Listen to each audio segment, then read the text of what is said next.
Bonjour tout le monde. Aujourd'hui on va parler de quelques titres assez cool dont j'ai pas eu le temps de parler sur cette chaîne. Alors c'est pas des gros titres, c'est des trucs qui sont passés un peu inaperçus, pour ça qu'on va en causer. Le tout premier, c'est Au rythme de mon ruban. C'est de Yumi Kurokawa et c'est aux éditions Akata. Au Japon ça date de 2019 et c'est terminé en 2 tomes, ça on aime. Et c'est pas des tout petits tomes, il y a pas mal de pages, t'as de quoi lire. De quoi ça nous parle? C'est un manga qui se passe dans les années 80. Et on va y suivre un jeune homme qui s'appelle Rintaro. Rintaro, il a perdu sa mère il y a pas trop longtemps et il vit aujourd'hui avec son père et sa sœur. Sauf que dernièrement, voilà, il a pas trop la joie de vivre, il s'est un petit peu isolé, bon bah normal, il est un peu en dépression. Il y a plus grand chose qui le motive quoi. Jusqu'au jour où, par hasard, il voit quelqu'un performer de la GRS. Et notamment du ruban, tu sais le machin là. Et à partir de là, démarre la passion de Rintaro pour ce sport. Mais quels vont être les enjeux de tout ça? Bah c'est qu'en fait, il y a que des meufs qui peuvent pratiquer ce sport. Donc quand il va voir la prof pour lui dire j'aimerais bien faire ça, elle l'autorise, mais elle lui dit c'est bien sympa mais tu vas jamais pouvoir faire vraiment de compète officielle parce que bah il n'y a pas de section homme.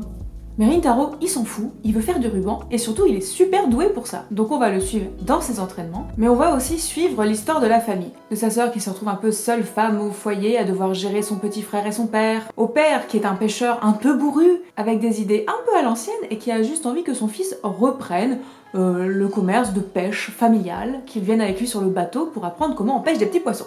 Et en gros c'est ça, c'est 2 tomes de Rintaro qui se bat à la fois contre les normes de la société qui disent que en tant que garçon il peut pas faire ce sport de fille, t'as vu? Mais aussi qui essaie de dialoguer avec sa famille, de dialoguer aussi avec son père et de faire accepter les choses qu'il aime. Voilà, tu vois un petit peu le topo, les grosses ficelles qu'il va y avoir dans ce manga. Mais c'était très bien écrit. Moi j'ai beaucoup aimé le dessin, j'ai trouvé ça assez joli, c'est un joli still life. Les thématiques qu'il aborde sont assez bien traitées, et ça a beau se passer dans les années 80, t'inquiète pas, c'est toujours actuel. Alors ensuite on va rester chez Akata parce que j'ai un petit coup de cœur chez eux dans les nouveautés qui s'appelle Les fleurs se maquillent aussi. Alors c'est par Shrine, ça a été publié en 2002 au Japon, pour l'instant il y a 1 tome en France, mais ça sera terminé en 3 tomes. Série courte. C'est un still life romance, en gros. Mais si tu en as marre de la romance entre adolescents en lycée, et ben ce manga il est pour toi. Parce que dans celui-là, on va suivre Anao, qui est une dame assez âgée, qui je pense d'ailleurs est à la retraite, qui vient de perdre son mari. Sauf que toute sa vie, elle a été dédiée à son époux, à sa vie. Elle a tout fait par rapport à lui, elle a suivi tout ce qu'il voulait. Quand il aimait pas quelque chose, elle le faisait pas. Donc au fur et à mesure, elle s'est un petit peu oubliée la dame. Et donc maintenant, la voilà, à la retraite, qui sait plus vraiment qui elle est, et qui ne sait plus vraiment quoi faire, puisque son mari n'est plus là. Donc voilà, elle tourne un petit peu en rond, elle sait pas trop quoi faire de ses journées, jusqu'au jour où elle passe devant une boutique de maquillage, et où elle voit une dame, d'à peu près son âge, qui lui tape un petit peu dans l'œil. Sauf que son mari, il voulait jamais qu'elle se maquille. Et donc là, elle se dit fuck, j'y vais, moi j'ai envie.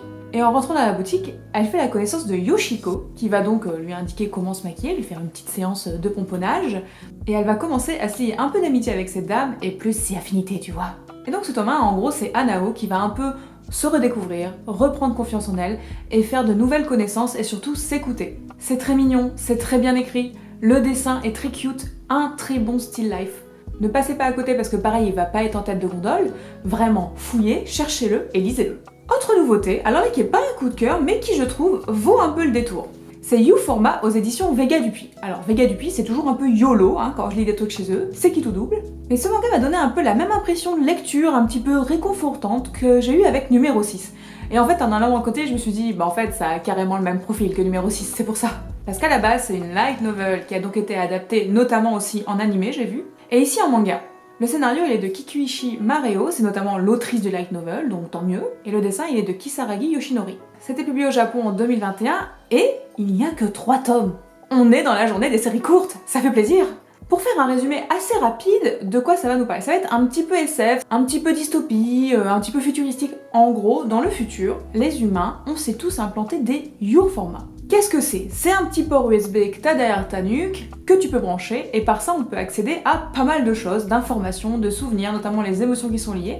Ça peut servir à plein de choses, comme par exemple en médecine, mais aussi pour des enquêtes criminelles. On va retrouver une petite vibe Minority Report. Voilà, alors c'est pas exactement ça, mais il y a une vibe comme ça.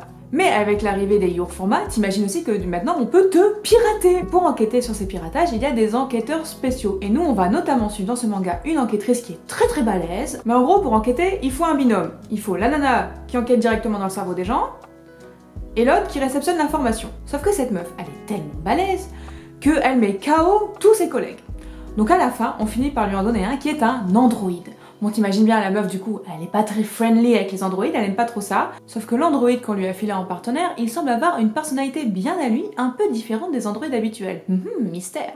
C'est sympatoche. Franchement, je vais lire les 3 tomes. C'est pas excellent, c'est pas la meilleure écriture du monde, mais c'est réconfortant. C'est comme la petite série que tu te mets en mangeant, tu vois, quand tu veux un truc pas trop deep, et ben c'est pas mal. C'est-à-dire que l'écriture est pas profonde, ni trop noire, et en même temps, t'as des choses quand même un petit peu deep, il y a un petit peu de scénario derrière, c'est pas non plus totalement débile. Tu vois arriver certaines grosses ficelles, mais c'est pas très grave. Voilà, c'est le petit manga plaisir. C'est pas le manga chef-d'œuvre, mais c'est le petit manga plaisir. Si t'as aimé numéro 6, tu vas aussi passer un bon moment. Tu vois, c'est le même genre de plaisir coupable, où tu te dis c'est vraiment pas le manga de l'année, mais j'ai kiffé. Voilà. Bah en fait ça suffit des fois, c'est tout. Donc voilà pour mes 3 petits coups de cœur, pépites, sorties du lot que j'ai eu ces derniers temps. Mais tant que je suis là et qu'il me reste un petit peu de temps, j'aimerais vous parler d'un truc. Toi, peuple du manga, qui ne lit que des mangas, peut-être que des fois t'as envie de lire une petite BD. Ouais, ça arrive à tout le monde, ça m'arrive, ouais, je sais. Je disais parce que si tu en lis déjà, tu ne vas pas être étonné par le prochain conseil lecture, mais si tu n'en lis pas, je pense que c'est quelque chose qui pourrait te plaire. Bon alors par contre c'est une BD adulte, hein. N'allez pas filer ça à un gosse, et c'est le Château des animaux. En ce moment tu vas peut-être en entendre parler parce que le dernier volume sort, et c'est en 4 tomes. C'est pour ça que je t'en parle aussi, c'est bien, 4 tomes, le dernier volume est sorti, petit chef-d'œuvre, on est content. Bon déjà le dessin, moi c'est ma cam, je trouve ça trop beau. Les couvertures m'ont toujours hyper attirée, mais je me suis seulement décidée à le lire maintenant. Bon oui voilà, on fait tous des erreurs, on est tous un peu des vieux cons avec des préjugés, ça arrive, j'ai toujours eu la flemme, il était temps.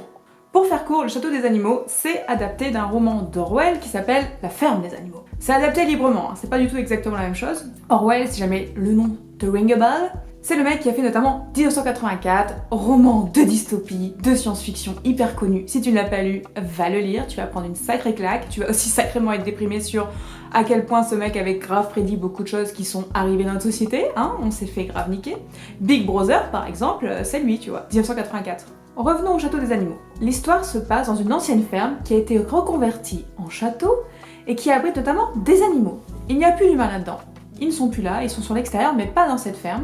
Et ils ont recréé une espèce de petite société à l'intérieur. Mais pas n'importe quelle société, puisque c'est une œuvre qui nous parle notamment des dictatures, des régimes autoritaires. À tête de cette petite troupe se trouve Silvio, un bon gros taureau, bien fort, bien beau. Sauf que Silvio, c'est un petit peu un tyran quoi. Sous couvert de faire des choses pour sa population, pour qu'ils aillent bien, il fait surtout des choses pour lui, pour sa soif de pouvoir. Pour gouverner tout ce petit monde, il est entouré d'une meute de chiens qui est sa milice. C'est eux qui vont un petit peu faire respecter l'ordre, ok, à coups de crocs. Mais nous, dans ce livre, on va surtout suivre Miss Bangalore. Miss Bangalore, déjà, elle est trop cute, ok.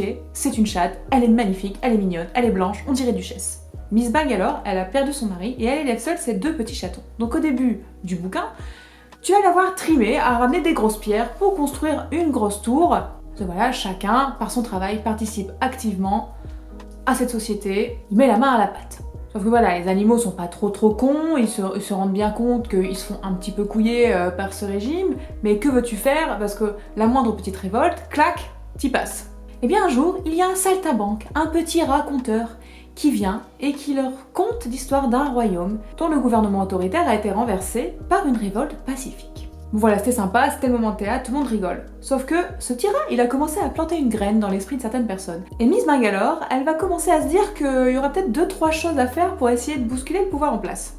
Voilà, vous avez le topo, le résumé de début, je vais pas non plus tout vous spoiler le machin. Cette œuvre, en gros, démontre comment un régime autoritaire se met en place, comment une population se fait gouverner, comment on leur ment, comment on les manipule, et comment on les empêche de bouger. Et elle va aussi poser la question de comment faire une révolte. Quelle forme doivent prendre les révoltes? Parce que Orwell, pour écrire son bouquin, à la base, il a été beaucoup inspiré par tout ce qui est révolte pacifiste, par exemple Gandhi, tous ces trucs-là.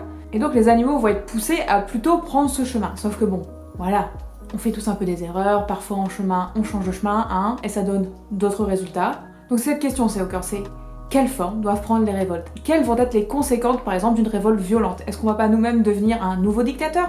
Est-ce qu'on fait vraiment ça pour nous-mêmes? Ou est-ce que nous aussi, quelque part, on n'a pas une petite soif de pouvoir? Bref, des questions qu'on retrouve beaucoup dans la science-fiction, dans les dystopies, toutes ces choses-là, hein. Ça fait aussi beaucoup penser à La Zone du dehors, un bouquin d'Alain Damasio, dont la question de la révolte aussi et du soulèvement, voilà, hein, c'est souvent aussi pas mal au centre de ces bouquins. Et c'est une question qui y avait notamment à l'intérieur de La Zone du dehors. Nos révoltes doivent-elles être violentes? Devons-nous faire comme nos agresseurs, prendre leur arme, ou au contraire devons-nous être pacifistes? Sauf que parfois, quand t'es pacifiste, y a pas grand-chose qui bouge non plus. Bref, c'était la grande question. Donc voilà, le château des animaux, un peu universel, un peu intemporel, j'adore le dessin, ça se lit tout seul, tu lis ton tome, t'as pas vu l'heure passer, et pour le coup ça peut être apprécié par un assez grand nombre je pense.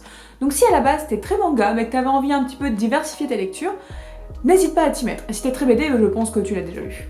Voilà, Noël approche, hein, donc je vous donne quelques recommandations. Donc voilà, c'est tout pour aujourd'hui, sinon nouvelle sortie, n'oubliez pas, il y a le tome 10 de Full Night qui arrive, si tu n'as toujours pas lu Full Night, mets-y. Si toi aussi il y a des choses qui sont un peu passées et aperçues ces derniers temps que t'as kiffé, n'hésite pas à me les mettre en commentaire, je les lirai peut-être. Des bisous.